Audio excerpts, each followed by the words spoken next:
Not all people start families, and sometimes there really is no one to bring a glass of water in old age. Of course, money and hiring helpers can compensate for this, but it is no secret that friendship and love cannot be bought. However, as today's story shows, an enemy can be bought. Wisconsin, USA, is a small town with about 15,000 inhabitants near Milwaukee. The tranquility of the quiet town was disturbed on October 3, 2018, when Lynn Horner's caretaker, Jessie Kerchevsky, called 911. According to her, she had gone to the apartment of her ward and found 62-year-old Lynn lifeless, sitting curled up in a chair, surrounded by a bunch of medications. Jessie explained to the police that the deceased had been suffering from severe stomach pains for several months, which seemed to be getting worse. This was likely the reason for her voluntary death by a fatal overdose of medication. When the emergency services arrived, the paramedics declared Lynn dead. It was suspected that she had died of poisoning. Naturally, all necessary tests had to be conducted, including a toxicological examination, to determine exactly what caused her death. Lynn was immediately placed on the medical examiner's table, who took her blood and examined the tissue, whereupon a strange anomaly was discovered. Very high level of tetrahydrozoline. This substance is found in certain over-the-counter eye drops. The medication is used to relieve redness and inflammation of the eyes, which is very important in allergic reactions and even in simple fatigue. Just a few drops are enough, and the medication is safe when it gets into the eye's mucous membrane.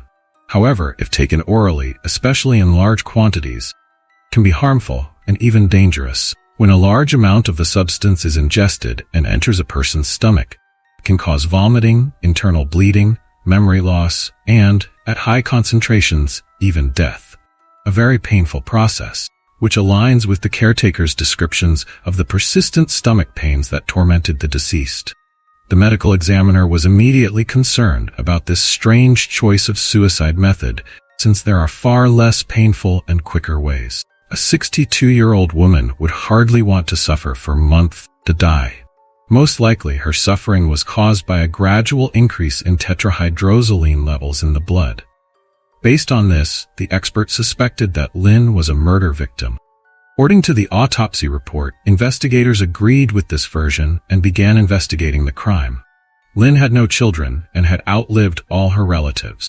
The first person contacted by law enforcement to clarify the circumstances of the death, even before the toxicological examination was completed, was 39-year-old Jessie Kerchevsky, a caretaker. She was the one who called 911 after discovering the gruesome scene in her employer's apartment. Jessie had been caring for the lonely Lynn for several years, and their relationship was described as friendly. In some ways, the deceased acted like a mother to her. Jessie felt that she was not just a caretaker, but had built a real bond with the woman. About 5 years before the described events, Lynn had developed physical and psychological problems. Lynn struggled with depression and chronic obstructive pulmonary disease, so she needed care. However, no relative could be found to take over the care. In her last years, the deceased suffered from many ailments, but none were as tormenting as the stomach pains of the last month. She could eat nothing but soup because she had problems with her bowel movements. Jessie strictly monitored her diet and medications. Caretaker was immediately invited to the police station to be questioned about the incident, while the medical examiners continued to analyze the body and collect samples for a toxicological examination. It was assumed that law enforcement would simply clarify the necessary information from the deceased's caretaker. However, almost from the beginning, things looked different. Jessie was not alone in the conversation. Her mother, Jennifer, was also present. The woman was equally concerned about the situation, suspecting that her daughter was in danger. She believed that the investigators might show undue interest in Jessie and try to accuse her of murder. However, the effect was the opposite. Instead of deflecting suspicion from her daughter, it only increased and intensified. The police tried to clarify with Jessie how such a tragic outcome could have occurred. Why had Lynn decided to end her life in such a painful way? At that point, no one suspected that Jessie had lied, and it was believed that Lynn had indeed voluntarily taken her own life, a fatal dose of medication. However, the police officers found the caretaker's behavior suspicious. They wanted to know if there had been any prior conditions, such as a depressive state. Could the woman have tried to end her life earlier? What was the cause of the severe abdominal pain that the woman had? But Jessie could not say anything about it. It seemed she was not only distressed over her employer's death, but also underplaying something. Eventually, she was simply released for lack of evidence. The investigators waited for the official medical examiner's report after the toxicological examination. Upon receiving the report, suspicion against the caretaker intensified. In addition to Jessie, law enforcement was very interested in her mother. She was also contacted, and it turned out that she acted as a close friend to Lynn and had arranged for her daughter to work with her. Together with her daughter, she helped the woman deal with age-related problems and provided her with everything she needed. The mother also appeared suspicious to the police officers. Over time, these doubts grew stronger. The results of the toxicological examination seemed particularly strange. Despite her age and health problems, it was unlikely that the woman had been taking eye drops orally over a long period. It had to be clarified how these substances could have entered her body in such large quantities. According to experts, the lethal amount of the substance was contained in at least 4 bottles of the medication. The analysis results showed that Lynn had ingested at least 6 bottles, leading to severe stomach cramps and pain attacks. The symptoms escalated until the woman succumbed to them. Another peculiarity came to light almost immediately after Lynn's death. Jessie and her mother bought a large, expensive new TV, despite their modest income. Police then discovered that the deceased's car had been handed over to her caretaker, Jessie. Investigators observed the women's strange behavior. The longer the case lasted, the clearer it became that Lynn had not died voluntarily. Normally, criminals try to cover up the outcome of their nefarious plans, hide evidence, and do everything to evade justice. However, this did not seem to be the case. Investigators noticed that lies were creeping into the caretaker and her mother's words. Both relayed information in a way that confirmed Lynn had taken the medication herself to die. At the same time, the mother and daughter did not grieve the loss at all, rather enjoyed the inheritance they had received. Thus, suspicion against them grew. Law enforcement concluded that Jessie might have carried out the murder plan. Although her mother had free access to her friend's apartment, she rarely appeared there. Her daughter, on the other hand, was there almost daily for several hours at a time and had unrestricted access to Lynn's food and medications. Jessie continued to claim that she sincerely loved the woman and wanted to help her. They had become like a family. However, investigators were convinced that Lynn had made the fatal mistake of letting a potential murderer into her home. Suspects continued to show interest in the investigation, frequently calling the police station and inquiring about the progress of the case. They were not afraid of the events that had transpired, but rather, Jessie and her mother feared being exposed and kept a close watch on the investigation. The police recognized that more evidence was needed to ensure justice, requiring a comprehensive investigation. Naturally, Jessie and her mother could not help but notice the increasing interest of the police officers in their person. The caretaker immediately began to justify herself at every visit to the station, claiming that she had a heartfelt relationship with the deceased and that they treated each other almost like mother and daughter. Jessie insisted that any suspicion against her was unfounded, stating that it was mere coincidence that she was a caretaker and always in close contact with the woman, which of course did not make her a murderer. But the investigators did not rely solely on assumptions. Nevertheless, she initially did not comment on the increased levels of tetrahydrozoline in Lynn's blood. However, when cornered, Jessie revealed that the woman frequently used the drops, and Lynn could have used the medication when the caretaker was not around. She attributed this to the fact that the deceased had been diagnosed with cognitive problems, so she was not always fully in control of herself. Fairly quickly, the police officers found an important witness, a man named Andrew. He was not related to Lynn, but described their relationship as close and friendly. The woman befriended his family and became a kind of grandmother to the young man, even helping him financially while he was in college. Since she had no children of her own, she even offered him an inheritance. However, the young man declined this offer, not wanting his relationship with Lynn to be seen as driven by profit. Nevertheless, the woman insisted on transferring the inheritance to him, as she had no other heirs anyway. They never had time to discuss and formalize the matter, but according to the man, Lynn had offered him a sum of $10,000 to $50,000. Andrew regularly visited Lynn and was acquainted with Jesse. He believed that Lynn's death might be related to the caretaker's fear of losing the opportunity to get that money once she learned of the woman's plans to bequeath it to him. Strangely, the inheritance plans were never realized, for after Lynn's death, Jesse suddenly inherited the deceased woman's entire estate, which looked suspicious. After the woman's death, Andrew turned to her caretaker, hoping to receive some of the money. However, Jesse indicated that the deceased had many debts and had not paid her bills for a long time, so most of her money was used to settle debts.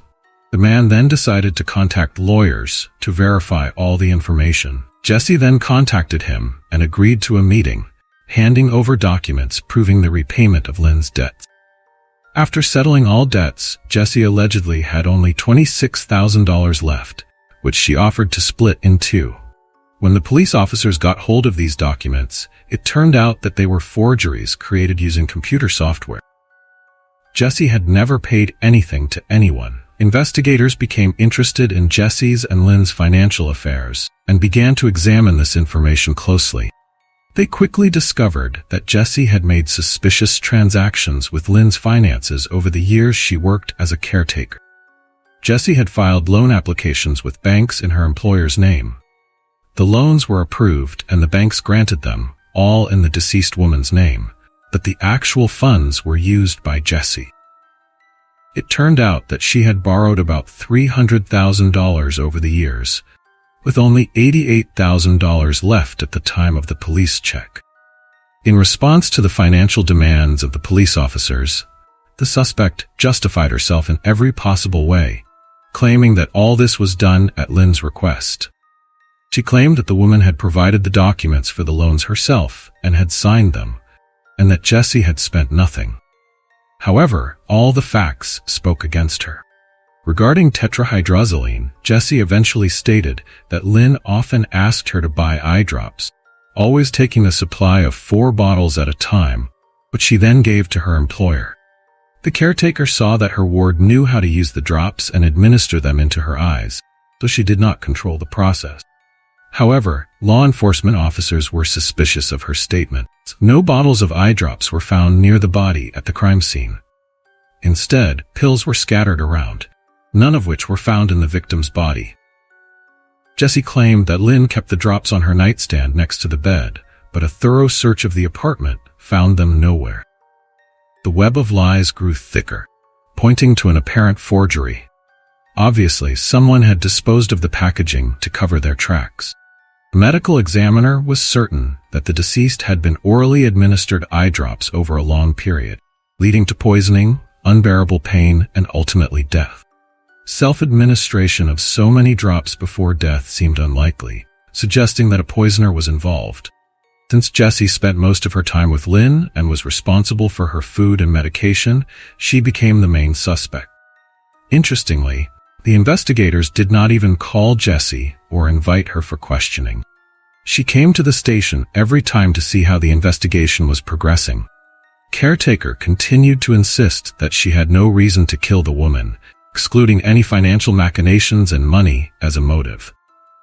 However, the medication situation kept the investigators on their toes.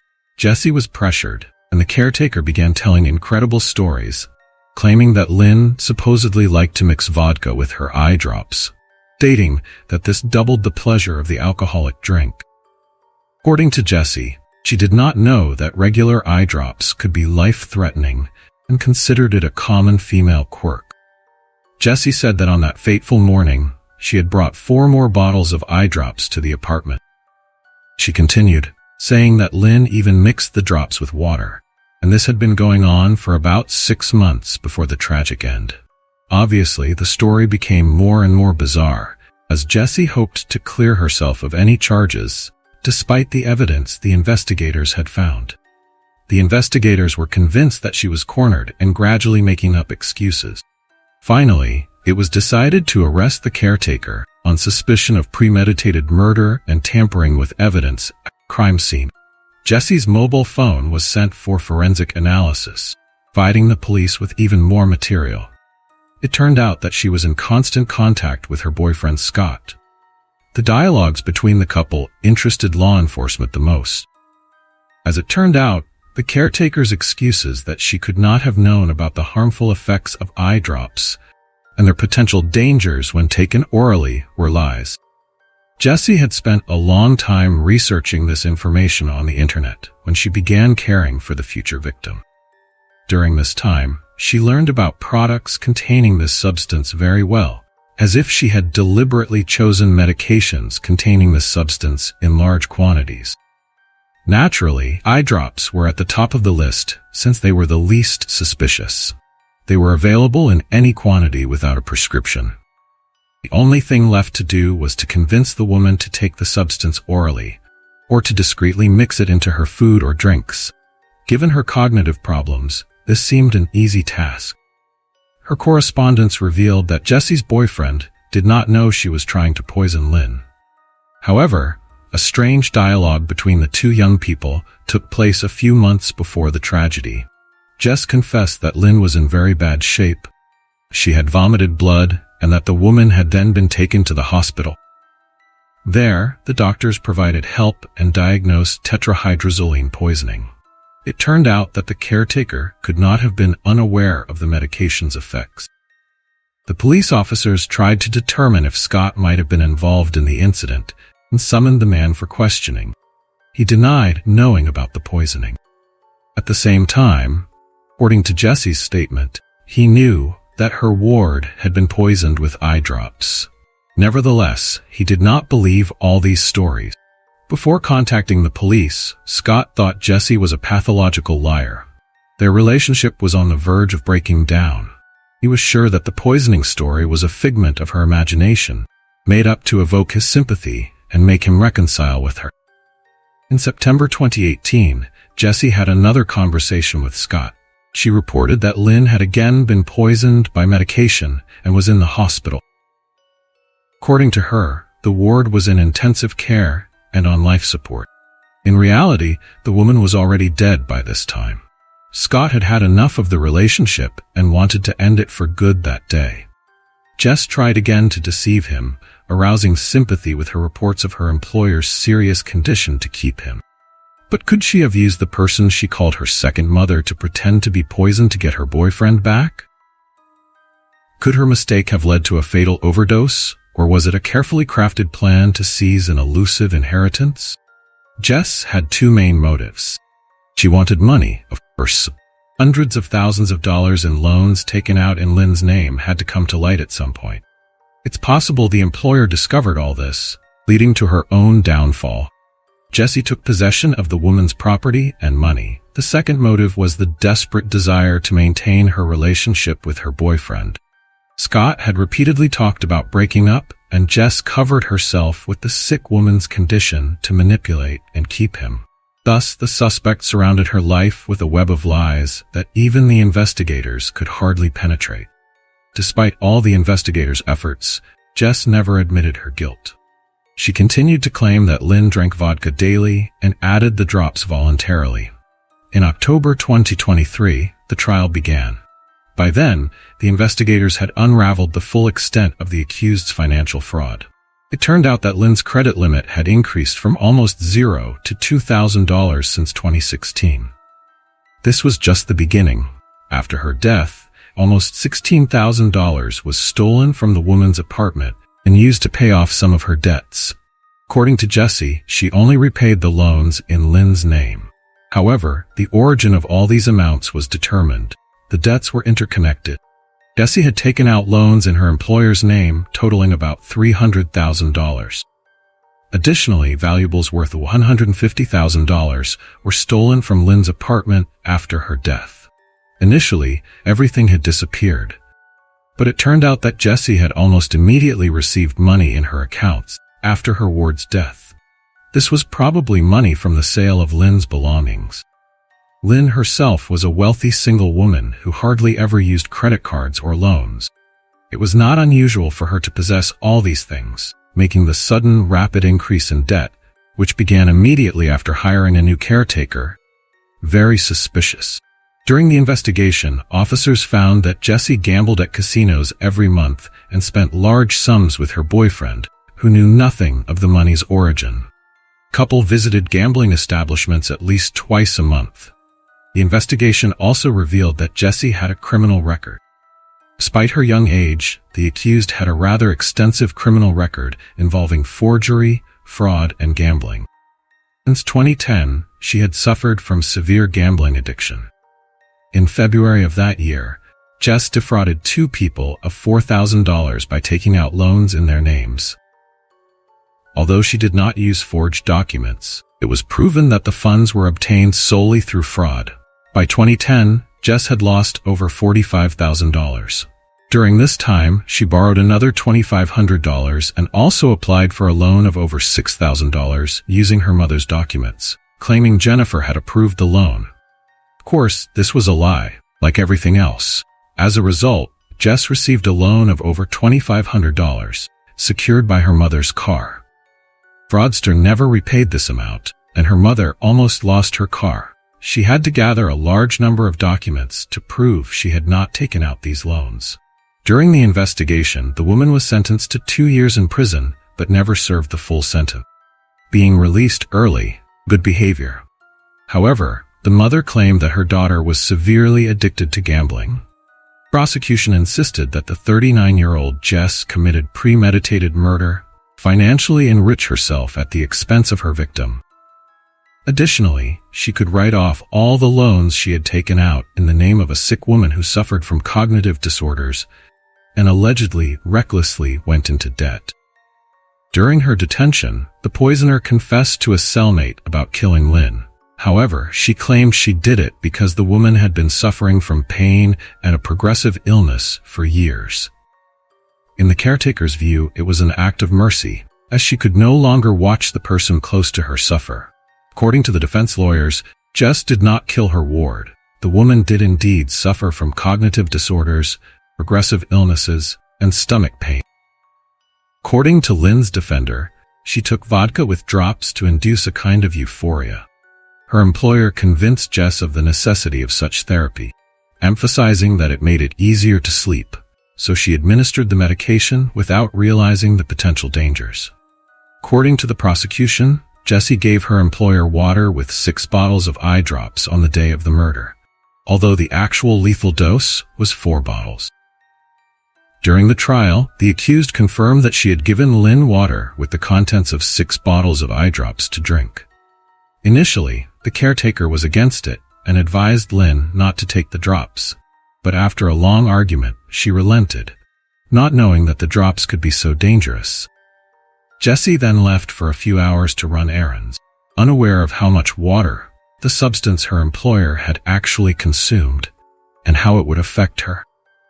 Given that Lynn had previously visited the hospital where the drops were diagnosed as poisoning, the woman's version of accidental poisoning seemed untenable. Lynn was likely well aware of the dangers of eye drops, so she probably would not have taken them again. Jessie was also aware of the dangers of tetrahydrozoline, and the main argument against the caretaker was the fact that not a single bottle of drops was found near the body. Someone had clearly helped the woman drink the medication. Trial was open and very emotional, the judge actively participating in the discussions. On November 14, 2023, the jury found Jessie guilty of first-degree murder, as well as theft of property, money, and tampering with evidence. Upon hearing the jury's decision, Jessie broke down in tears. Jessie received a life sentence, eligible for parole after 40 years. Jessie's mother and boyfriend were never charged. While behind bars, Jessie continued to weave her web of lies. A friend of Jesse came to the police station sometime after the hearing and handed the officers a letter. It turned out that the poisoner had written detailed instructions on how to falsify evidence for her words. The intent was to create a voice recording of Lynn expressing her last will and stating that she was voluntarily ending her life. For this purpose, electronic voice changers were to be used. Jess described in detail how to find the deceased's recordings so she could know what the forgery should sound like. This letter contained a kind of script that the friend should repeat exactly on the recording. According to the story, Lynn complained of short-term pain, health problems, and depression, which led her to want to die. Additionally, the woman not only had to inform about her intent to die voluntarily, but also bequeath all her money, property, car, and other belongings to Jesse, everything of value that the criminal had stolen. Poisoner approached this matter very responsibly, preparing detailed instructions, describing how to alter the voice, and creating a series of forged documents. She detailed what needed to be written and how it needed to be sealed. Jess was clearly well-versed in fraudulent schemes and techniques, which could lead to another charge of murder, since she encouraged her friend to commit a crime. The friend was supposed to manipulate the records and information to make it appear as if the entry was made 2 days before Lynn's death. Jess begged her to do this, promising money and asking that she not inform the police under any circumstance. Fortunately, her friend did not heed these warnings and did not manipulate the recordings. It is now being decided whether Jesse will face new charges for tampering with evidence. Thanks for watching, and take care of yourselves.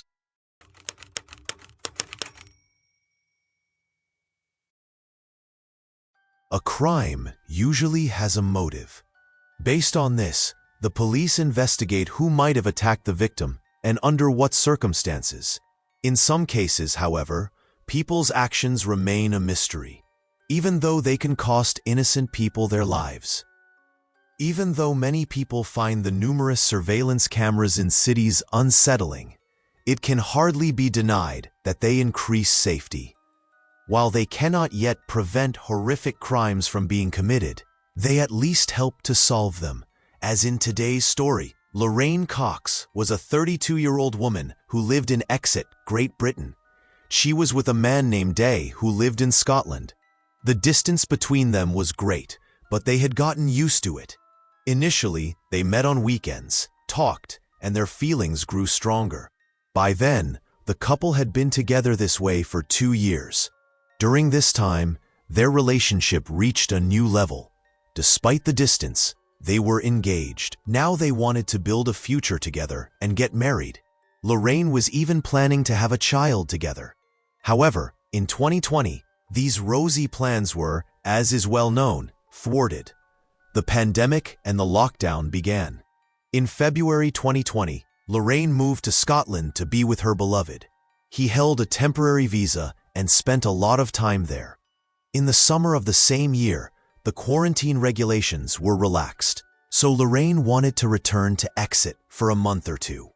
The couple did not break up. She simply missed her family and friends, wanted to visit them, and then returned to continue building their relationship. The restrictions in Great Britain were still quite strict, but they were slowly being relaxed. Public events were allowed to take place again, and many previously closed facilities reopened. Mask mandates were still in effect, and there was a curfew. As soon as the first relaxations began, people flocked to the streets. They simply longed for contact. Lorraine was no exception. On September 1st, 2020, 32-year-old Lorraine came to her father in Exeter. She planned to meet up with her friends and spend the evening with them in several bars. They drank and didn't notice how time passed. Everyone said goodbye amicably. On September 2nd, Lorraine published a rather strange post on her social media page, insisting that she wanted to leave the country. This came as a complete surprise, as she had no further plans to move other than relocating to Scotland. Furthermore, she had just arrived at her father's house and wanted to stay here for at least a month. Such a sudden change in her mood and plans seemed atypical for her. In this post, she stated that she wanted to move about 50 kilometers away from her father to a place called Plymouth. This was supposed to be the first stop of her planned journey. All of this seemed very strange, as Lorraine was not prone to impulsive decisions and actions, especially not on this scale. She had an orderly life, a love in Scotland. She had never spoken to anyone about moving elsewhere. Now she planned to move towards France. Naturally, this post affected her partner the most. They had a wonderful relationship. No one was planning to run away. Therefore, this sudden change greatly alarmed him. Lorraine was inundated with questions.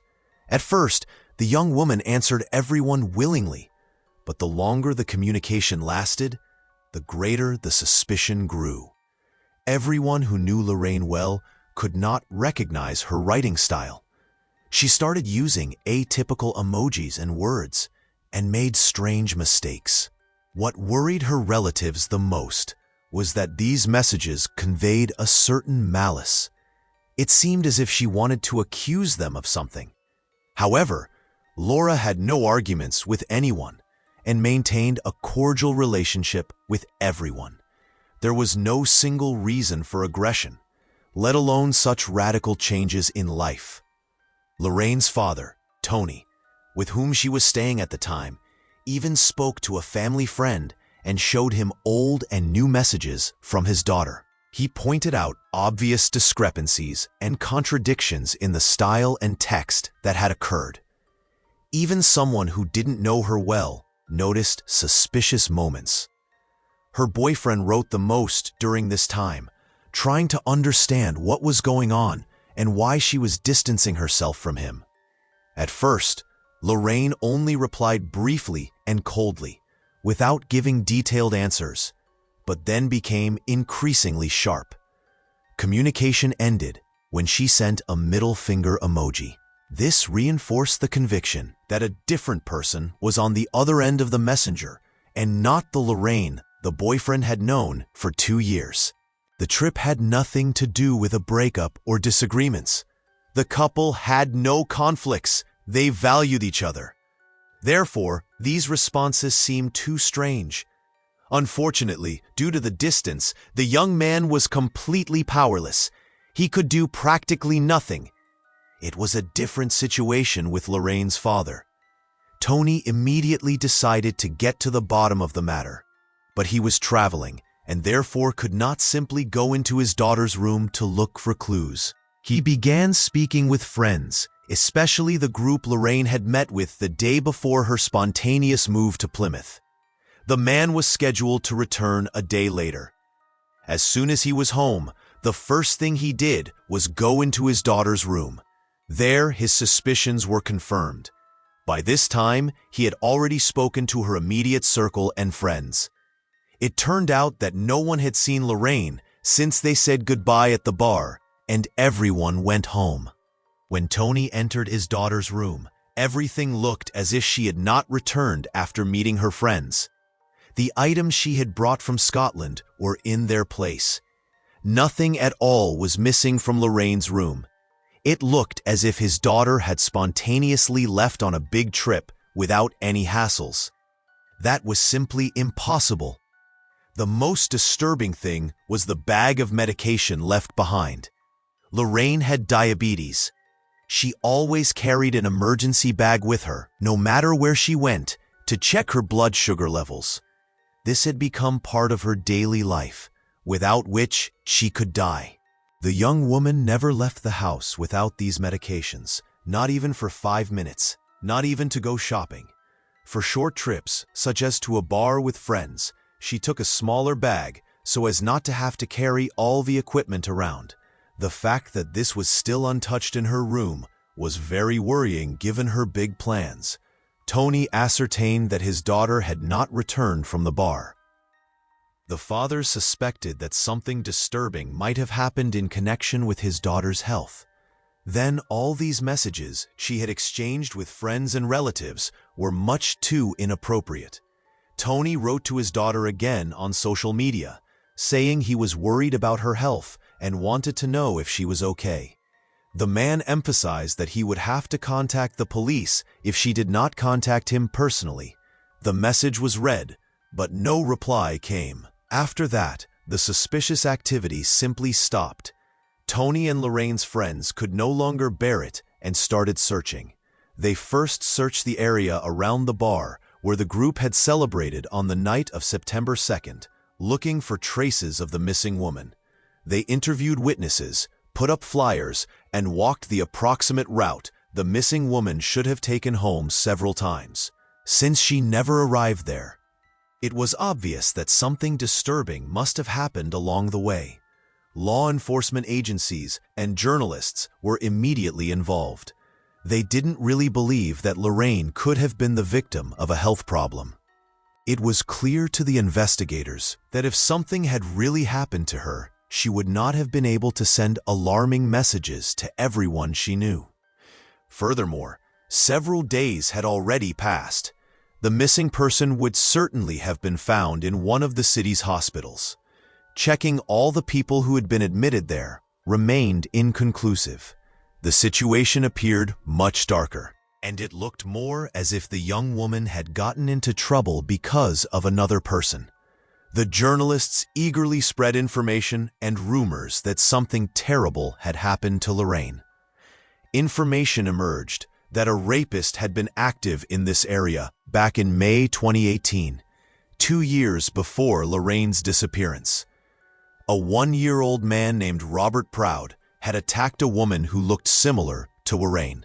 He raped her but did not kill her, and then went into hiding for a long time.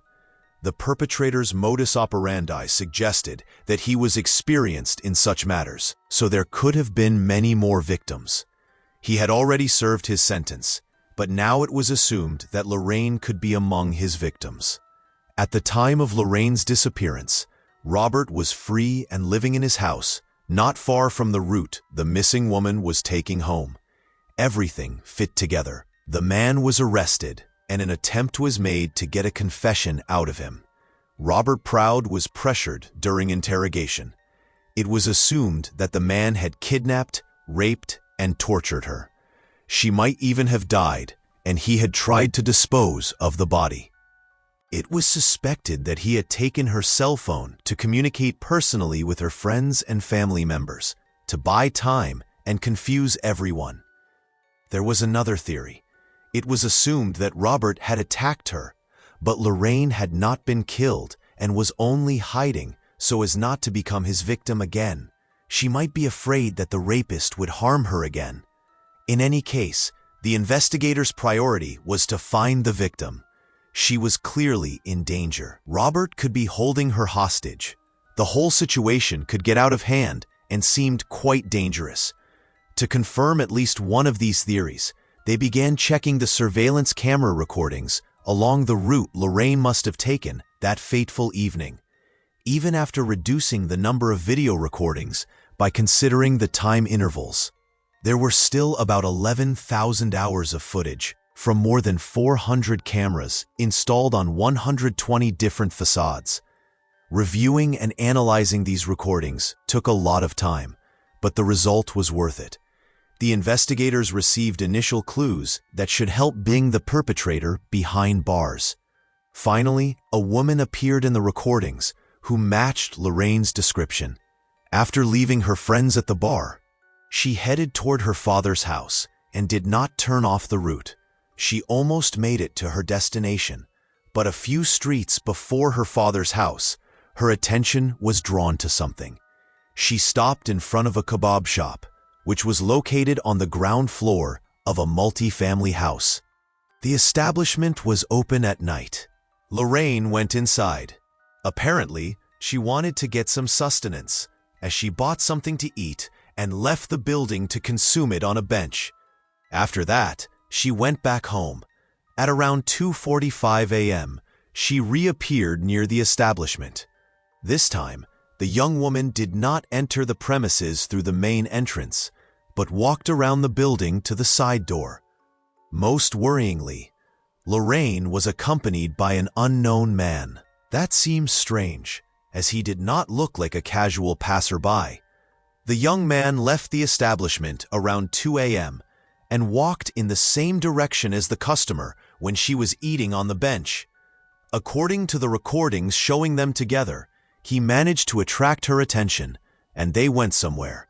At 2:42 a.m., he returned accompanied by Lorraine. The police continued searching the recordings and found that the young man had followed the missing woman after she left the establishment. He walked up to her and they talked quietly on the street for a while. Then Lorraine turned around and walked with him toward Kebab Imbis. All of this looked very disturbing and strange, especially that she went along voluntarily.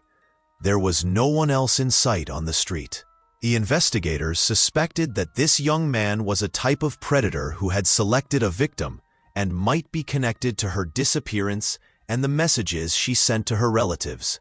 Following these events, he followed her, keeping his distance, trying to remain inconspicuous and watching her.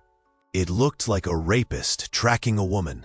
The stranger was able to assess the situation, realizing that Lorraine was drunk because she stumbled. She had a valuable cell phone. No one was planning to accompany her that night. That is why he decided to attack. After that, the police tried to find another recording to see Lorraine leaving the building on at least one of the cameras. But they couldn't. In fact, she had never left the building.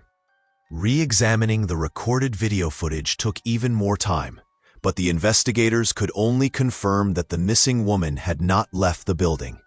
From that moment on, they assumed that she was still inside the building, likely being held against their will. Unfortunately, 8 days had passed by the time the investigators received all this information. Due to the excessive amount of time, only a miracle could save the woman suffering from diabetes. Of course, her relatives had not yet given up hope. The police obtained a clear photo of the man who had accompanied and followed Lorraine that night.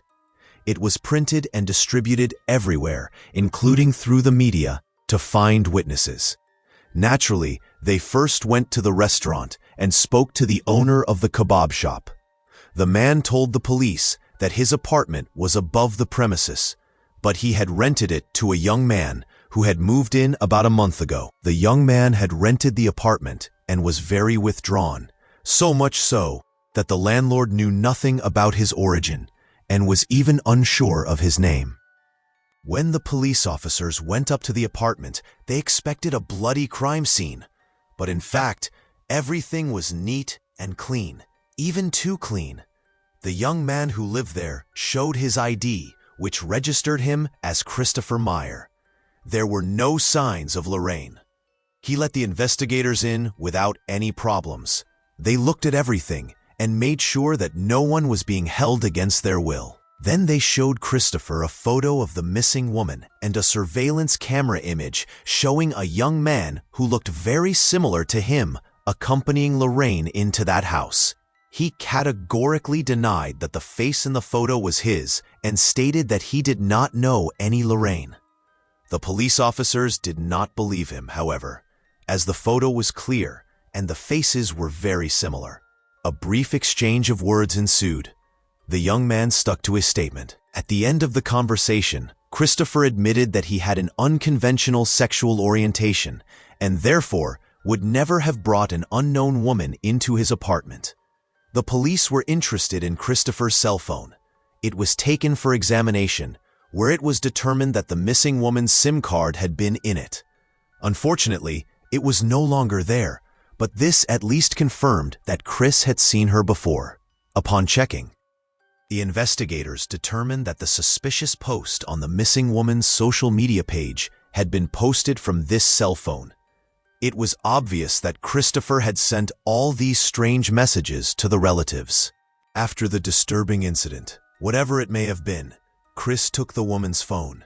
He did not intend to use it as a means of communication. To cover his tracks, he inserted the SIM card into his phone, thereby gaining access to the contacts and the social media account. Suspicion against Christopher intensified. He was the last person to have seen the missing woman alive. His manipulations of her accounts seemed strange. Obviously, the young man wanted to cover his tracks, perhaps also to buy time. But why? The authorities still had to find that out. Christopher Meyer was arrested. He was charged with the kidnapping of Lorraine Cox. On the same day, after the meeting with this suspicious young man, detectives came to the apartment where he lived.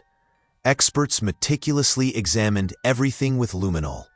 They found many suspicious traces, but the creepiest ones were not here, but in a nearby alley. Blood was found during the investigation of the apartment, including numerous smeared traces, confirming the suspicion that the woman was dead. Many of these traces were near the trash can, leading to the assumption that he had simply disposed of the body to eliminate the evidence. The detectives went into the alley and examined the dumpsters. At the bottom of one of them, a large plastic bag was found containing the remains of a dismembered corpse. However, not the entire body was present. Only some parts, the torso, the head, and some other fragments were missing. All of this did not allow the victim to be clearly identified. In any case, the disappearance was converted into a murder case. The work continued. The investigators found that not only Christopher, but also 5 other young people were there on the night of the murder. None of them were seen near Lorraine in the surveillance camera footage. They had probably come in to buy food or were in the building for some other reason. But their possible involvement had to be checked. They could have been at the scene of the brutal crime, either by chance or to help dispose of traces and evidence.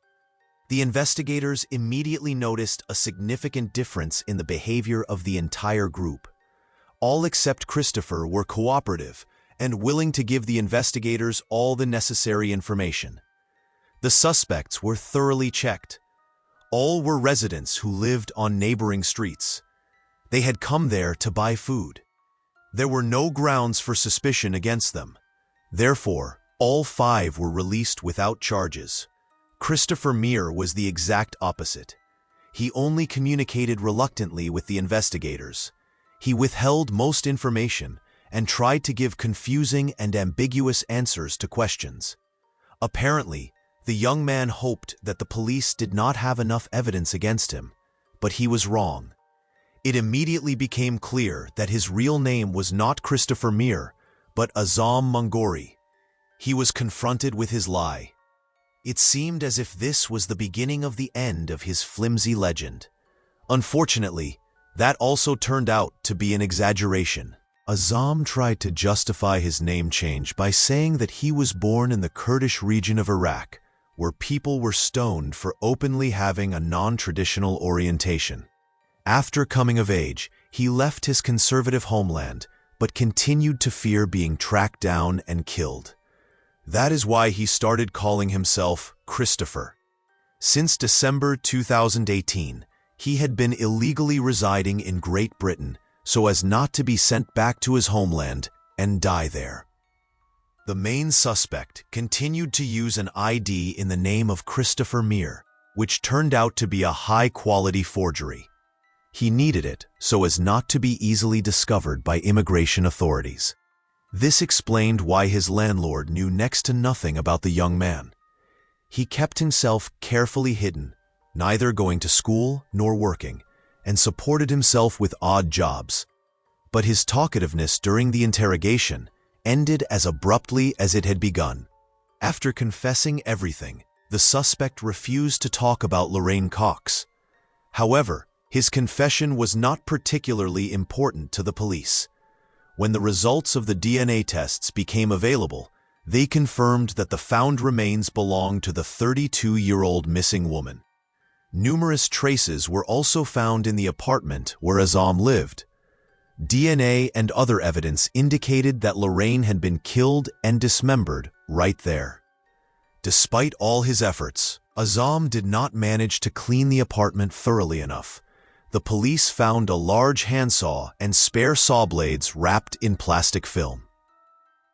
He had bought all these tools in a shop after the crime, There, they found her driver's license, debit card, and wallet, all cut into pieces. In other nearby dumpsters, they found bloody clothing, Lorraine's cell phone, and even her SIM card, which had been thrown down the drain.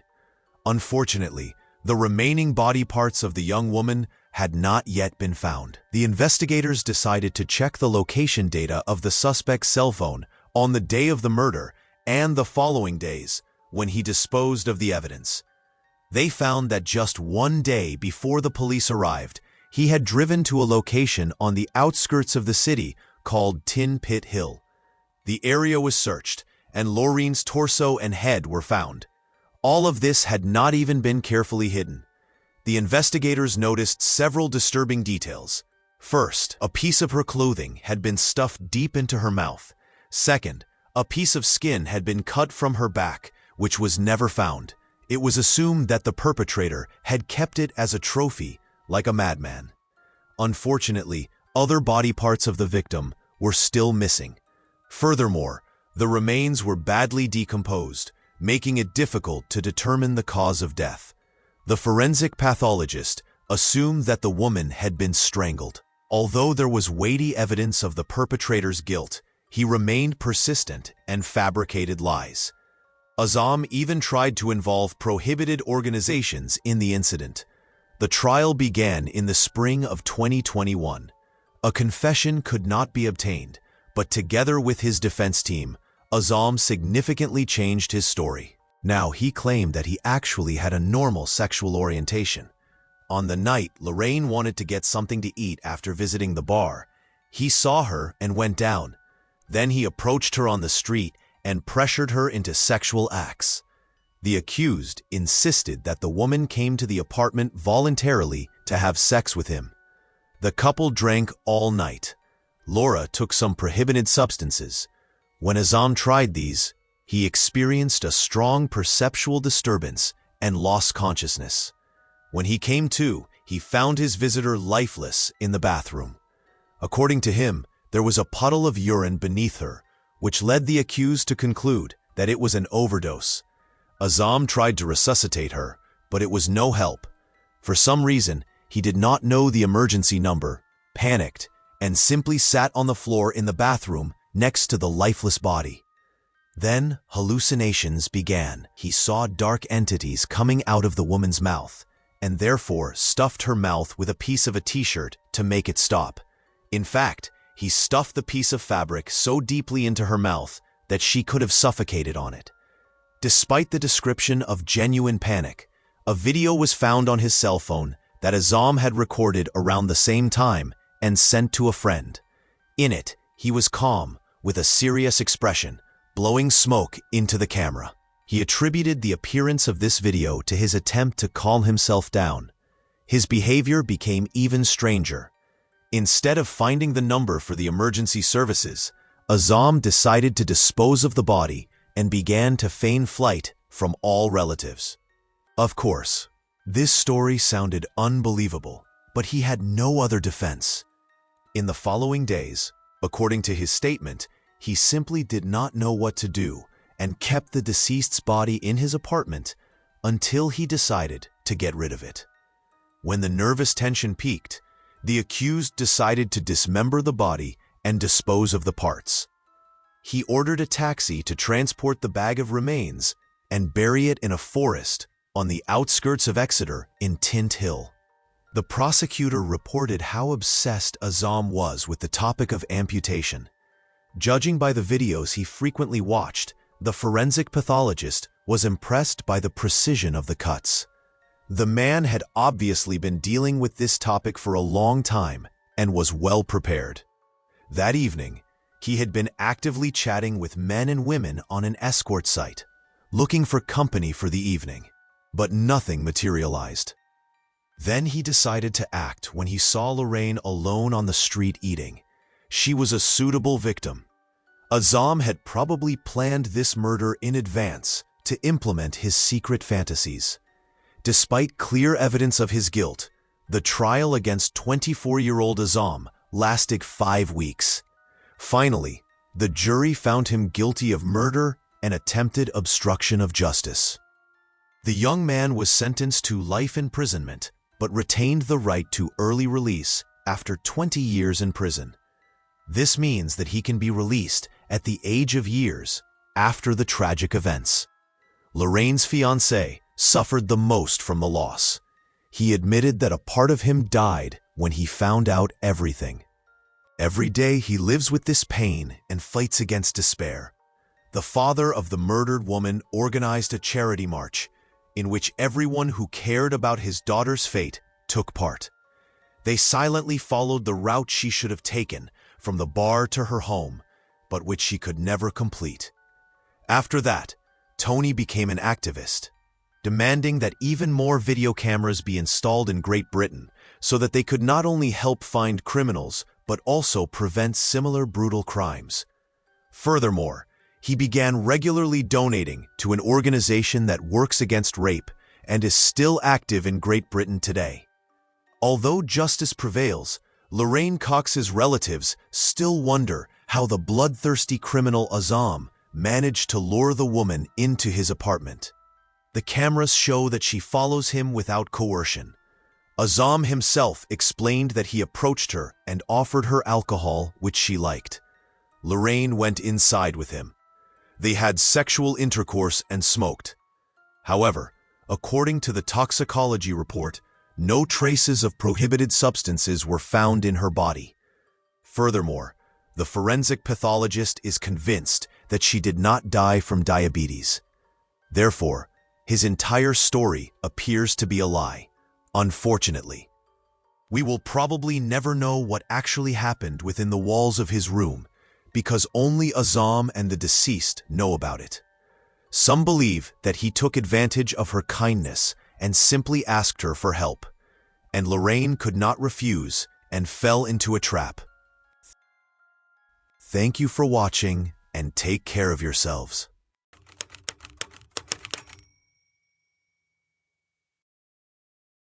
Choosing a life partner is a very responsible step, because this person can become the love of your life or a true nightmare.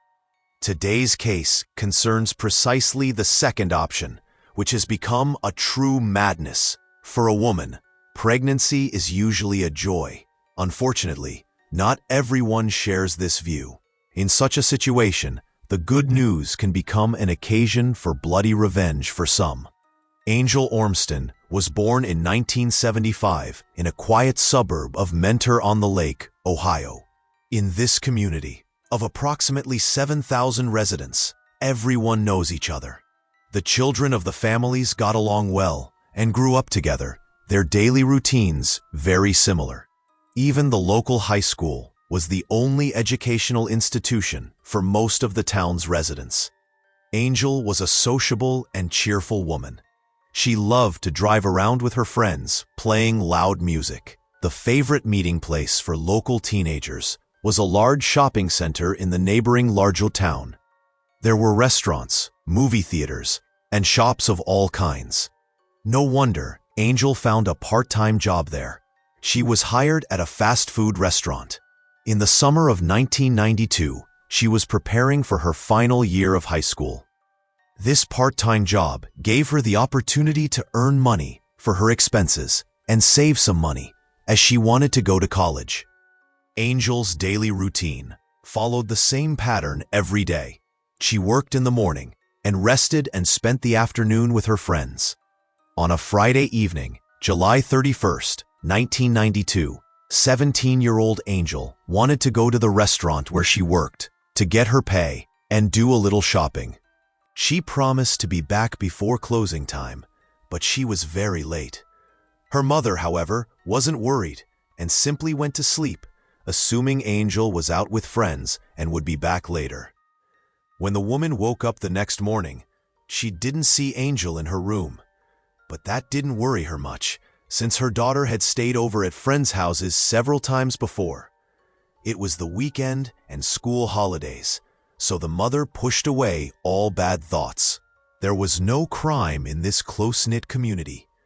The young people visited each other, without Angel always informing her parents, which was perfectly normal. She didn't want to put pressure on her daughter, so the high school student was free in many ways, which suited her independent nature. Her youth passed without any particular restrictions. Her mother was very flexible in her upbringing and tried to resolve conflicts. Her father was a long-distance truck driver and therefore away most of the time, including during this time. Although the Ormstons had no strict rules, not even a curfew, disturbing thoughts involuntarily entered the mother's mind. Angel was gone all Saturday. When the mother woke up on Sunday morning and again didn't see her daughter, she began to worry. She called all the families she might be staying with, and her older brother drove to the shopping center where she worked. When the young man arrived at the parking lot, he immediately became uneasy because he recognized his sister's Honda Civic. He went to the car, hoping to see Angel inside, but she wasn't there.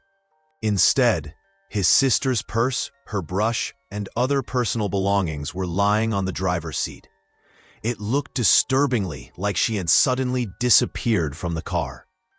He hoped to meet her at the burger bar where she worked part-time, but was immediately told that she hadn't been there for a few days. The young man then immediately turned to his mother, who was driving to the mall. The woman wanted to pick up her daughter's car and at the same time find out what was going on. She continued to push away frightening thoughts and hoped it was all just a series of strange coincidences. Most of the time, Angel stayed at her best friend Stacy's house. Coincidentally, her mother couldn't reach her family all day. This calmed the woman, who assumed that Angel was with her friend, but her concern gradually grew. The mother took the car and searched the mall for her daughter, but found no sign of her. She wasn't there. Acquaintances she could reach hadn't seen her since Friday. Worst of all, by 8 p.m., she hadn't been able to reach any of Stacy's friends. Finally, the mother decided to take action and reported her daughter missing to the police. Although she was last seen on July 31st, Jackie didn't go to the police until August 2nd. This decision immediately aroused the police's suspicions, but the mother justified the long delay by saying that she believed they had to wait 48 hours before filing a missing person report. She described the missing woman in detail, her lifestyle, and the relationships she knew about. The woman insisted that until the last moment, she hadn't even been worried that something might happen. They finally managed to reach Stacy on Monday morning. She confirmed the fears, saying she had spent the entire weekend with her sister and hadn't seen Angel. She was shocked to hear that her friend hadn't appeared for more than 2 days. Stacy called several mutual friends, but to no avail. Her mother then contacted the police again and provided new information. The local police station began a search for the missing girl. Initially, Angel's car was thoroughly inspected, but there were no signs of a struggle inside. The car was in normal condition, with no traces of blood, break-ins, or theft. According to the police, the student had left the car voluntarily. Given her age, it was suspected that she might have simply run away from home, but her mother refuted this version, citing her good relationship with her daughter. Angel wasn't addicted to illegal substances and had always been quiet, even as a teenager. Despite her independence and love of freedom, she wasn't prone to running away from home. There were no signs of such an incident. On the contrary, the girl was making plans for the future, which included studying at university. She worked hard for this. After discovering all this, investigators suspected that Angel might have been kidnapped. Numerous fingerprints were recovered from the car's interior. There were dozens, but after review, it turned out that they all belonged to family members and close friends. Nevertheless, all the people had to be checked to eliminate them from the list of suspects, as there were no other leads.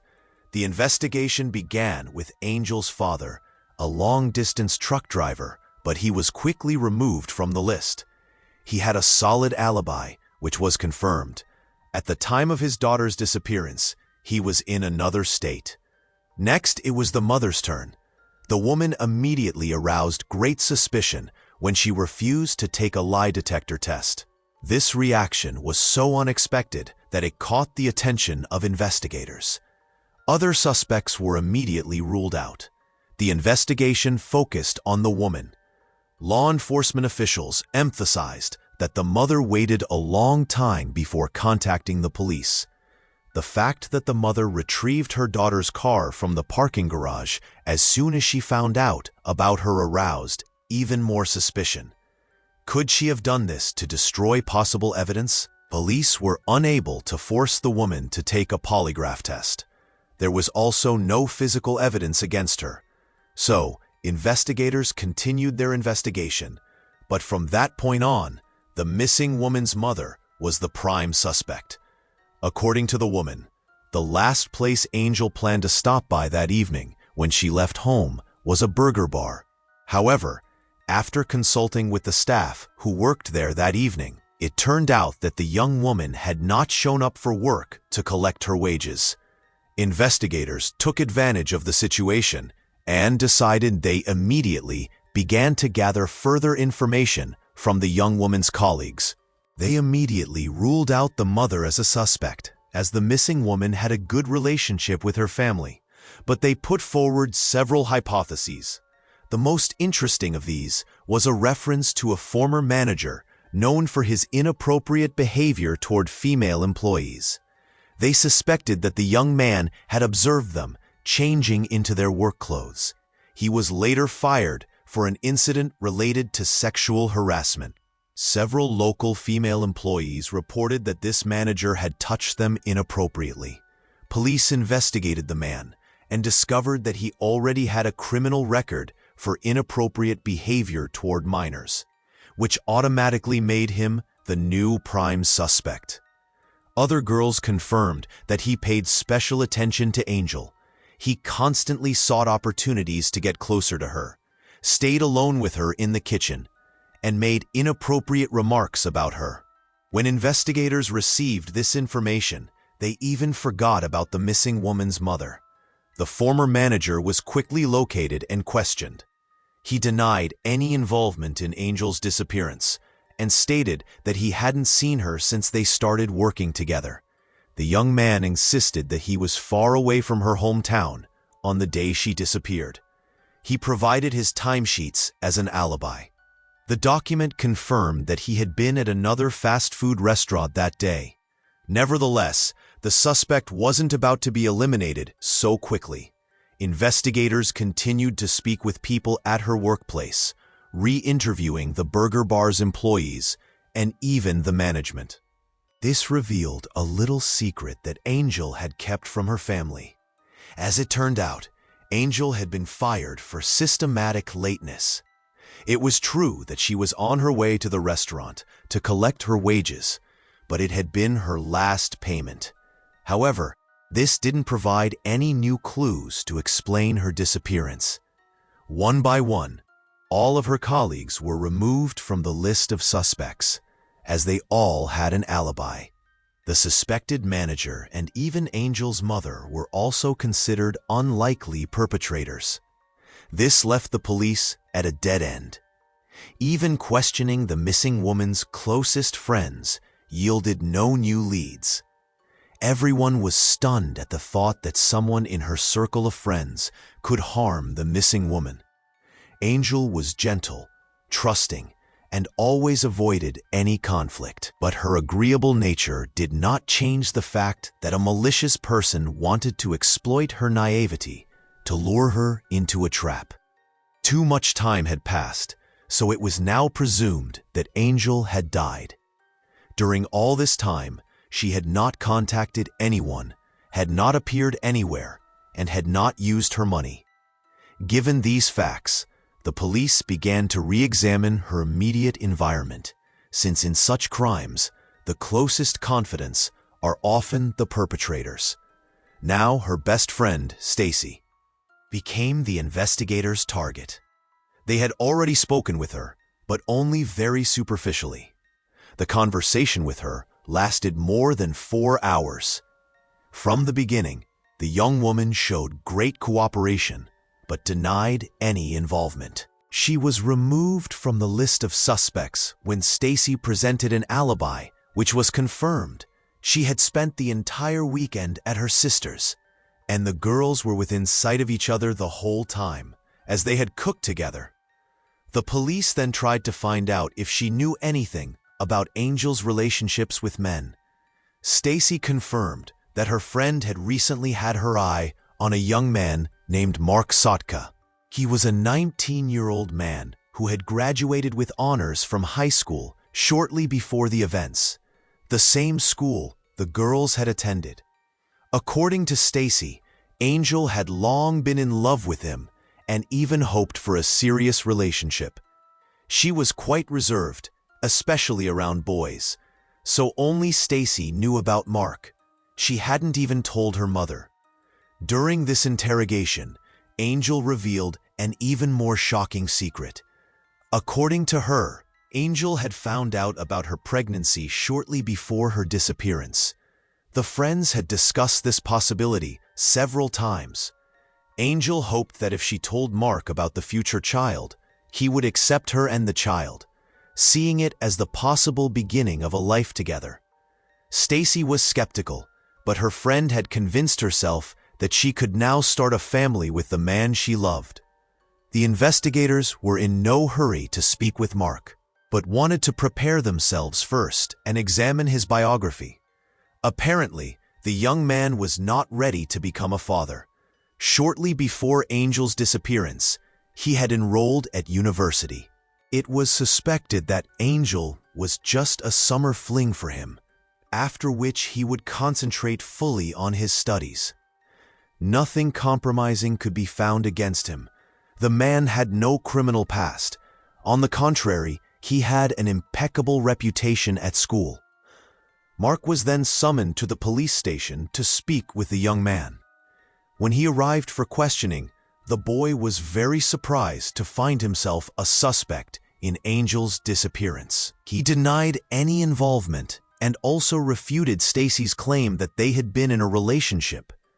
When he heard that she might be pregnant by him, the boy just laughed and dismissed it all as inventions by her friends. Mark said that they had indeed had a brief affair at the beginning of the summer, only having casual sex once, and after that, they never saw each other again. He couldn't have planned anything with Angel because he had already been dating another woman for 2 years at the time. Of course, he needed evidence and a solid alibi to confirm his statement. According to the young man, he left work at 5 p.m. that day to go to the mall. There, he planned to buy a gift for his lover and then meet up with friends at a pizzeria. The police began to carefully verify the young man's statements. He worked at a car dealership, and his hours were confirmed by his time card. They then found a receipt confirming the purchase of the gift. Several friends from his circle of friends testified that Mark had been at the pizzeria. All of this lasted until around 9 p.m. The only discrepancy was that some employees at the establishments he had visited that evening did not remember him. However, the young man agreed to take a lie detector test and did so without any major problems. No evidence of his involvement in the crime was found. Mark was removed from the list of suspects. The investigation stalled again, and investigators had to return to their original suspicions, which involved an escape or kidnapping. When they discovered that Angel might have been pregnant, this only reinforced the police's suspicions.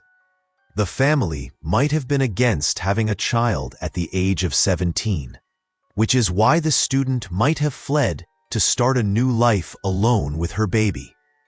But even these versions brought investigators no closer to solving the disappearance. After several weeks of searching, an interesting piece of information came in. One of the inmates at the Lake County Detention Center told them about an escort who worked on the streets of Cleveland. He insisted her name was Angel. The description fit the missing woman very well. According to him, she had been picked up by a well-known pimp The criminal operated in Cleveland and had organized a private club on the outskirts of the city, to which he lured young workers. The women were held captive using criminal methods. The location was identified, and a raid was decided upon. The inmate's tip was confirmed. Police stormed the building and found several young women, including teenagers. Many reported being held with violence and threats. Among them was a blonde woman named Angel, but she refused to answer the law enforcement officer's questions, so she was taken to the police station. She did indeed look like the missing person posters, but she had no identification with her. Investigators asked the mother to come and identify her daughter. For the woman, this was an opportunity to finally solve the mystery of the disappearance. However, when she arrived at the police station, she immediately realized that another Angel had been arrested. Although the search was unsuccessful at this point, the authorities managed to arrest an entire gang of pimps. Several women who could not be found for a long time were sent home. This prompted the mother to take more active measures. Tired of waiting, the woman turned to the public through local channels, hoping to obtain information. The publication quickly drew attention to Angel's disappearance. The incident became widely known and discussed. The young woman's friends, as well as anyone who cared about her fate, joined the search and distributed thousands of flyers. Charities were involved, and a fund was even set up, offering a $10,000 reward for anyone who could provide valuable information for the investigation. In the following weeks, numerous tips were received by the police. This immediately led to several dozen new lines of inquiry. The investigators carefully examined everything, but without significant results. Then, when Angel's father returned from his trip, the Ormston family decided to hire a private investigator. The man was convinced that this would help them find his daughter, unlike the helpless police. The investigator worked hard, but learned nothing new. 3 months passed without any news of Angel. By this time, her friends had finally given up hope, but not her mother. The woman even changed her answering machine message, addressing her daughter in the hope that she would call one day. She didn't believe anything could have happened to her. Against this backdrop, the entire city criticized law enforcement for their lack of progress. The pressure forced them to repeatedly review existing data and suspects. Finally, investigators focused on a man who was engaged to Angel's best friend. He stood out from the crowd for his obsessive desire to find out what had happened to Angel, as well as his overly active criticism. His name was Candle. He was 11 years older than his fiancée and seemed like a suitable suspect. Despite his desperate interest, he gave no information to investigators or the media. It was suspected that he had tried to develop a relationship with Angel and had been rebuffed, which may have led to her kidnapping or even murder. As it turned out, Candle was working at a mall shoe store on the day of her disappearance. He also had a confirmed alibi, but after work, the suspect could have done something, and he was nearby. The man granted access to his car, but nothing was found during the search. The investigation stalled again. It wasn't until December 15, 1992, 4.5 months after the disappearance, that a townsman went hunting with his dog. As they wandered through the woods, the animal became suspicious and led its owner away. The witness reached the vicinity of a drainage ditch, where the hunter discovered something wrapped in a sheet and tied with string. Upon closer inspection, he realized that a human hand was protruding from the bundle. The man immediately alerted the police. Police officers found a body. She was in an advanced state of decomposition. Identification was only possible thanks to dental records, which confirmed that the missing person was 17-year-old Angel Ormston. On December 16th, the young woman's family was informed of her death. The autopsy revealed a head injury caused by a blunt instrument, which, unlike 2 stab wounds to the chest, was unlikely to have been fatal. Both were inflicted with great force and struck the heart, causing the victim to bleed to death very quickly. Due to her state of decomposition, it was difficult to determine what had happened to her. But a thorough examination found fibers resembling the pile of a blue carpet. Police focused on searching for a carpet in Angel's home, as well as the homes of her friends and acquaintances. One of the places of interest was the house of Mark Sotka, with whom she was likely pregnant. At the time of the murder, it was empty because it was for sale. However, there were witnesses who had seen Mark with a woman matching the victim's description. This was odd, as the family claimed that only the young man's mother had a key. By this time, the property had already been sold, but the new owners allowed investigators to examine it. Most of the rooms had been renovated, except for the basement. Upon going downstairs, the police immediately discovered a blue carpet, reminiscent of the hair found on the victim's body. In the laundry room, they found a clothesline similar to the one the perpetrator had used to tie the body. The owners confirmed that it, like the carpet, had been left behind by the previous owners.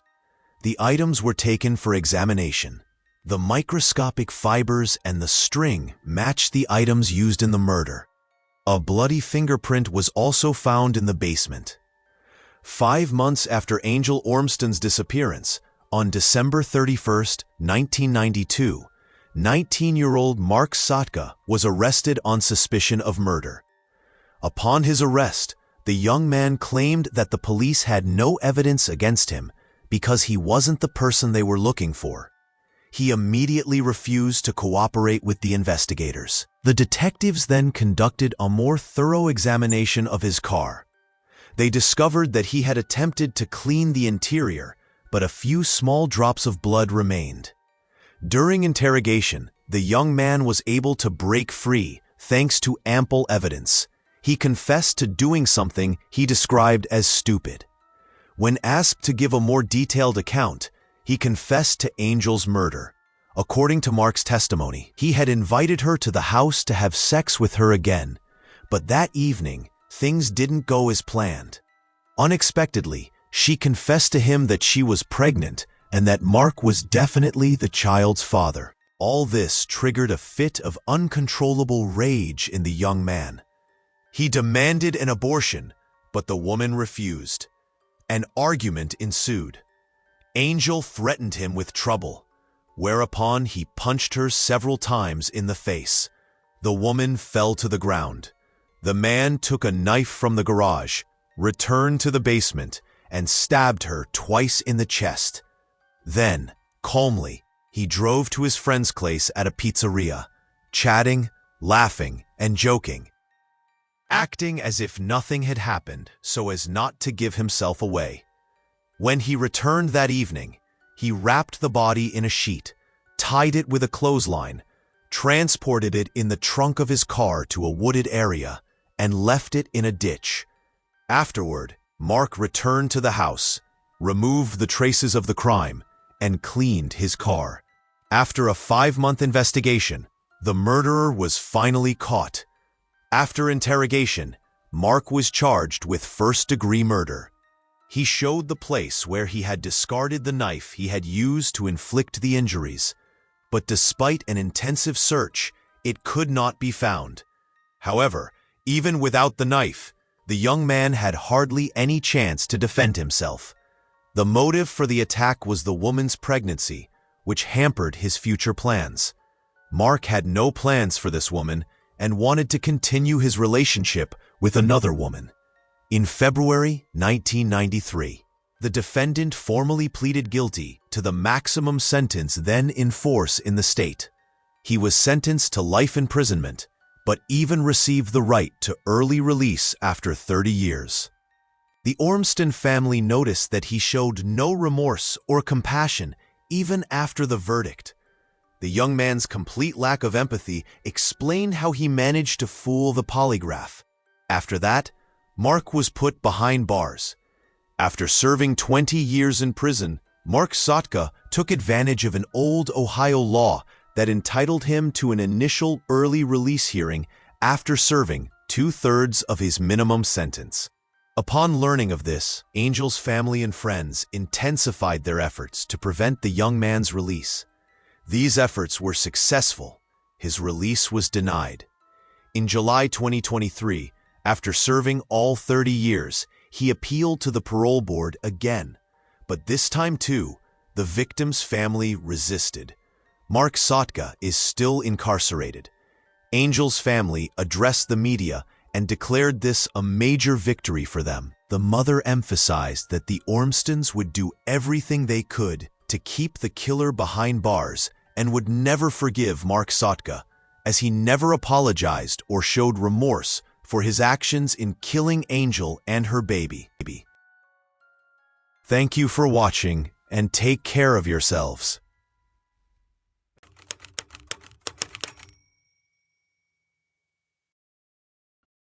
In January 1992, children playing on the territory of Kazgograd saw a body dusted with snow. The kids got scared and called the adults, who called the police. The arriving operatives easily established the identity of the murdered woman. She turned out to be a student of the history department. When the detectives started to investigate, they found out that it was the first murder on the territory of Kazgograd. Previously, severed limbs had been found all over Alma-Ata. The rumor about a maniac who kills and dismembers girls had long been circulating in Alma-Ata. The most terrible thing was that it was true, and the maniac kept the whole city in fear for a long time. Today we will talk about one of the most terrible and cruel maniacs of Kazakhstan. Who is this man, whom the locals nicknamed the Kazgograd Monster, and why did the investigation of his case become one of the most extensive in the history of the Soviet and Kazakh criminal investigation?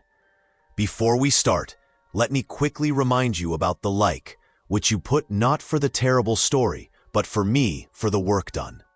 It is also important to subscribe to the channel, because 80% watch me without a subscription, and don't forget to click the bell so that YouTube reminds you about new videos. All this support is very important for all authors now. 1988, Alma-Ata. One spring day, a couple in love was walking near the Vesnovka River. The man tripped over some object, looked down, and saw that it was a human leg. I cannot post all such photos on the YouTube channel and on Boost. The couple immediately ran to a telephone booth and called the police. The arriving criminologists concluded that the leg belonged to a woman. The victim was about 25 years old, probably a student. There was a university campus nearby. Nearby, a detective found a red woman's boot, probably belonging to the murdered woman. For Alma-Ata, this became the crime of the century. Quite recently, in the vicinity of the city, Nikolai Jumagaliev was caught, who had killed and, according to some reports, eaten about 9 women. The country had not yet recovered from the atrocities of Jumagaliev when, almost 8 years later, a new maniac appeared. But at that time, no one could yet assume that this was only the beginning of a terrible series of crimes. The investigators were able to establish that the leg was cut off with a blunt axe. The reason is unknown, but the first version was that the girl might still be alive, and the leg was either part of a ransom plan or a way to get rid of evidence. But where was the girl herself, or her body then? An investigator from Moscow who came to help answered this question. A version was put forward that the leg could have been brought by animals. Luminol was brought from Moscow by plane, which clearly reveals traces of blood, even long-dried ones. Luminol is now actively used at crime scenes. The substance reacts with the iron present in the blood. This helps to see the traces in the dark. It was decided to spray the agent at the site of the terrible find. Very soon, not just blood began to appear actively, but even the size of the shoe. The traces led the detectives to a wasteland located not far from the found limb. There, in a concrete pipe, they found the body of the murdered girl. Before placing the victim in the pipe, the monster cut off both her legs. It was established that the victim was strangled, but had been abused before that. Biological material was seized and sent for examination. Other evidence was found near the crime scene. One of them was an old blanket. The second leg of the victim was also found nearby. A description of the victim was sent to all police departments to establish her identity and find possible acquaintances and relatives. This happened a couple of days later. The victim turned out to be 22-year-old third-year student of the mechanical faculty of the Kazakhstan State University, Razia Bisimbayeva. It was also possible to establish the day of her disappearance, November 22, 1988. The girl lived in the city of Alma-Ata at 65A Kosmonovtov Street. She left the dormitory on November 22nd at approximately 10 p.m. and did not return. The description included the following features: height 156 centimeters, medium build, straight black long hair. She was wearing a blue raincoat, a blue wool sweater, a brown skirt, and red leather boots. The girl's parents died in Kamchatka when Razia was still very young. Distant relatives from Kazakhstan could not abandon the little girl and took her in. The 22nd was payday. Therefore, the version of the crime was this: one of the men living nearby got money, bought alcohol with it, and turned into a monster. Perhaps the victim even knew her abuser. They began to check all the workers who received their wages that day, with particular attention to those who liked to drink.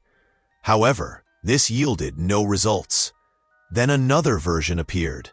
The killer was from out of town.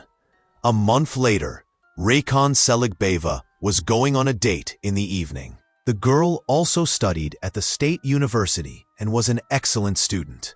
In this case, it is important to clarify that Raykon's body was discovered a day later. Her body was found not far from the dormitory, on a wasteland, in the same place where a month before they had found the dismembered body of the first unfortunate girl. She was strangled with her own red scarf. After this news spread throughout the city, almost all girls and women, without exaggeration, stopped wearing scarves. By that time, the examination of the biological material collected from the previous crime had established that the criminal had the fourth blood group, the rarest on the planet. Exactly the same result came after the examination of Raykon's body. The main suspect became the man with whom the girl was going on a date. A dormitory neighbor saw that the suspect came with flowers that evening, after which the couple went for a walk. Rezhan Bulatov lived on the next street and was exactly the same gentleman who came to the dormitory. He was 32 years old, married, had 2 children. Rezhan was a candidate of sciences and a respected man. Could he really be the cruel maniac? The suspect's blood was taken, and it was of the fourth group. After what seemed to be substantial evidence, Rezhan was shown photographs of the murdered girl. During the very first interrogation, the suspect confessed that he was involved in the murder. The grounds for suspicion were serious. The deceased was last seen going for a walk with him. The blood type matched, and he himself confessed to the crime. But the detectives sensed something was wrong in his words. He had already said that after the walk, the suspect was too lazy to escort the girl to the dormitory, and therefore blamed himself for her death. Then it became obvious that the killer was still at large, and right now, he could be killing someone. The detectives put forward a new version. The criminal lives near the university. The entire nearby territory was taken under special control. It was hard to imagine the scale of the event. About 4,000 out-of-town students and almost 1,000 locals were checked. All teachers and generally all employees of the institutions. The detectives, time and again, looked for any additional clues and found a pattern. Both murders were committed during a full moon, and both girls were wearing rather dark clothes with one bright red item of clothing. In the first case, it was boots. In the second, a scarf. The work to find the criminal went on around the clock, but without result. Then they decided to check everyone who had been convicted for similar crimes over the last 3 years. One of the very first to fall under suspicion was Ivan Manjakov. The man's blood was taken and he was ordered not to leave the city. The analysis showed the first blood group, while the maniac had the fourth, so the suspicion was lifted. There remained hope that if a new crime occurred, it would be possible to catch the criminal red-handed. On one of such days, a squad was on duty near a country road. Further on there was a construction site, so there were practically no people around. Suddenly, a lone girl appeared on her own. She hadn't heard about the maniac, or for some reason wasn't afraid to walk alone at such a dark time and in such a place. The policeman decided to follow her to see where she would go, and perhaps she would become the maniac's new victim. A few minutes later, she entered a construction trailer, and soon screams began to be heard from it. When the detectives literally broke down the door and entered, they saw a very strange picture. 2 pairs, men and women, were engaging in lovemaking on adjacent beds.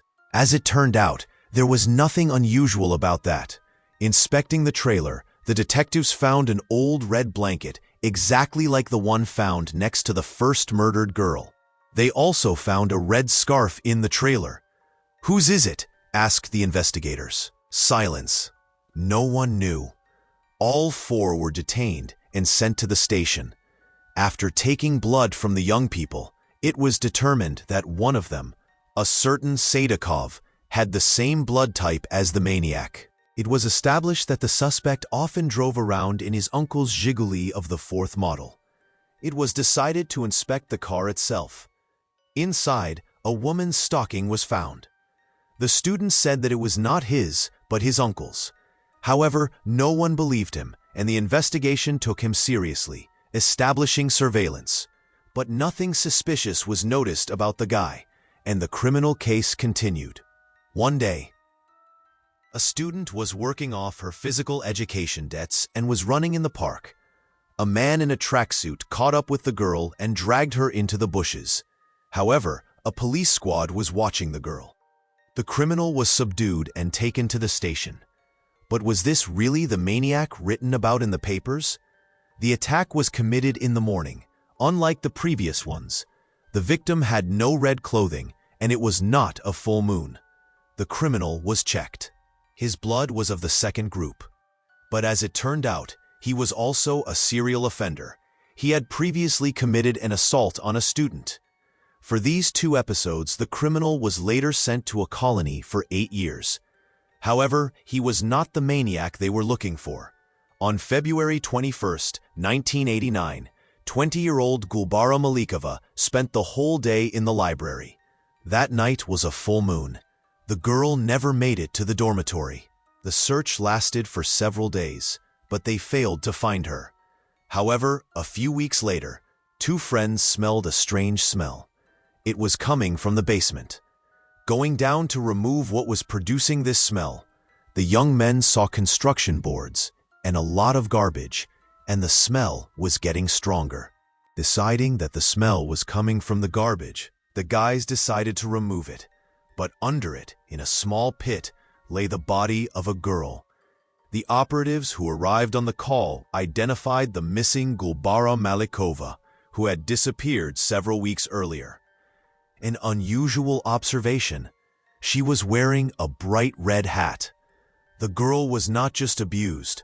The maniac subjected her body to various, how to put it, post-mortem procedures. It's simply impossible to tell about it here.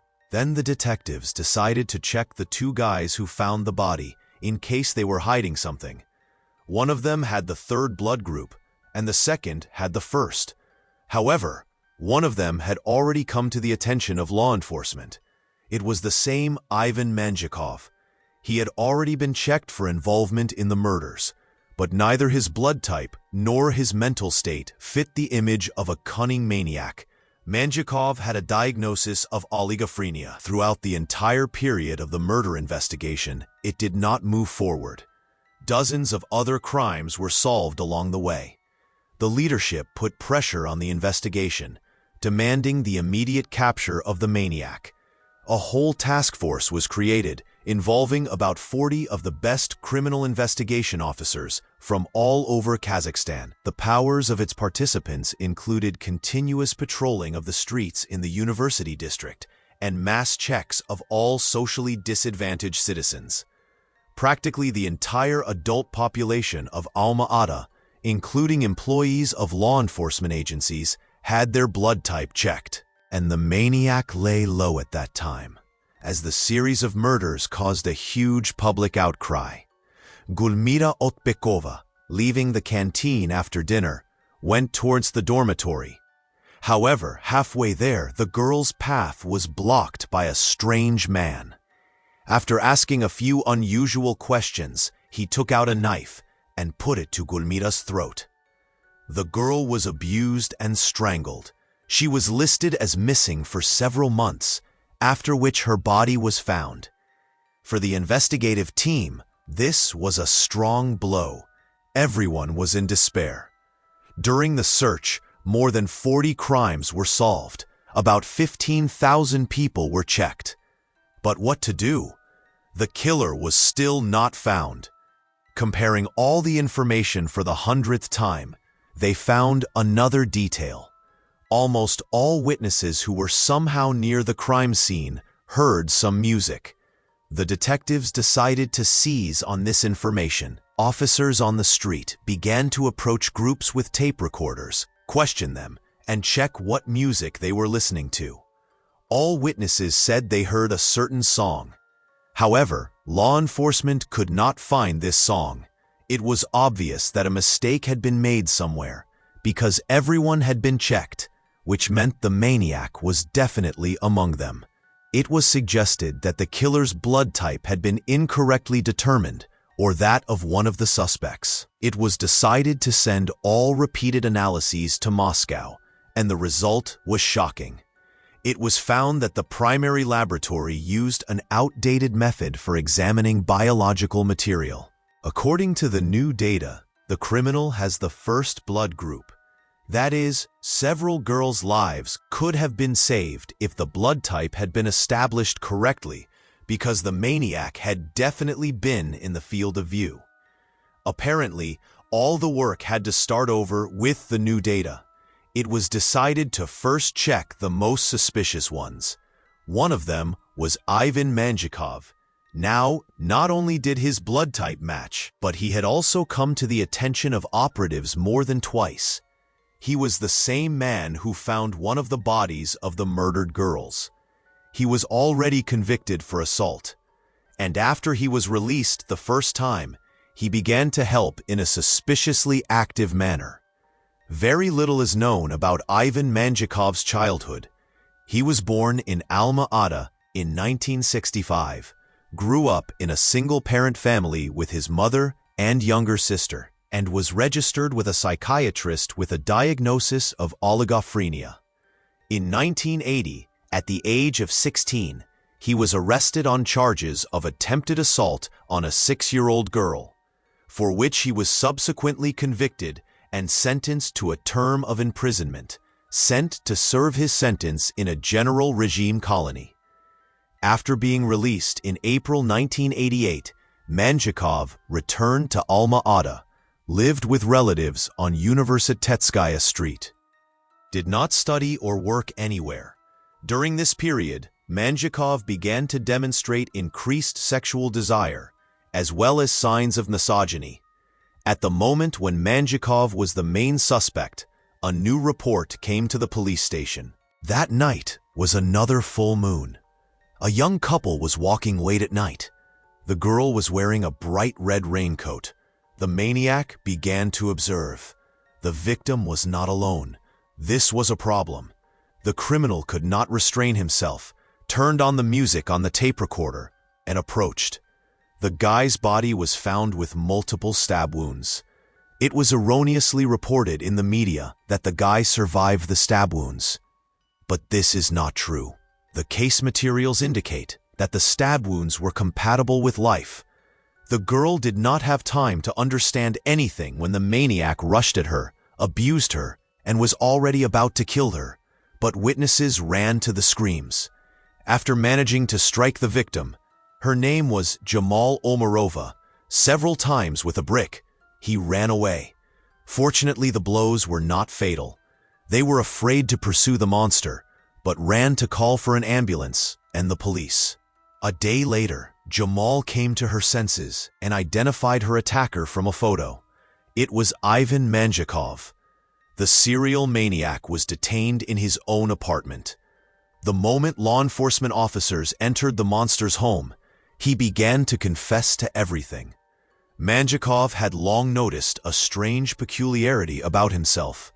He could only get pleasure in 3 cases: a full moon, a red item of clothing, and his favorite song.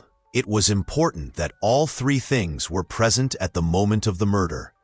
Manjakov admitted that the maniac who killed passers-by understood that he had to restrain himself because he had been under suspicion twice, but could no longer help himself. In 1988, the murders demonstrating his characteristic modus operandi, he chose Kazgograd, the campus of the Kazakh National University, which occupied an area of almost 100 hectares and on the territory of which several student dormitories and a number of academic buildings were located, as the place for the attacks. Among other things, Manjakov found a poorly lit and sparsely populated place in the campus, and with the aim of murder, began to set up ambushes there. As victims, Manjakov chose young girls aged from 18 to 25 years old, who were students and lived on the territory of the student campus. At the time of the murders, they were all returning to the dormitory late in the evening. Having chosen a victim, Manjakov would attack her, during which he would subject her to assault, then strangle her and inflict stab wounds. For strangulation, he often used elements of the victim's clothing. After the murders, Manjakov subjected the bodies to various post-mortem procedures. He cut out internal organs, genitals, and mutilated them. Manjakov gave the victims belongings, in particular jewelry, handbags, and perfumes, to his sister and his girlfriend. Speaking of the girlfriend, according to Manjakov himself, he liked her very much. He tried in every way to attract her attention. But the girl herself considered Ivan just a friend. He took out his anger on her. But the expensive gifts that he gave her regularly, taking jewelry from the murdered, did not arouse suspicion in her. She could not believe the investigators for a long time, who told her what kind of monster she was actually communicating with. Answering the investigators' question, "Why were you imposing your help on us?" Manjakov said the following: "I was afraid that someone would pay attention to the fact that I was walking there. Maybe someone saw me. Therefore, if I came to you and offered cooperation to the authorities, it means I am above suspicion." During the investigation, Manjakov simulated a mental disorder.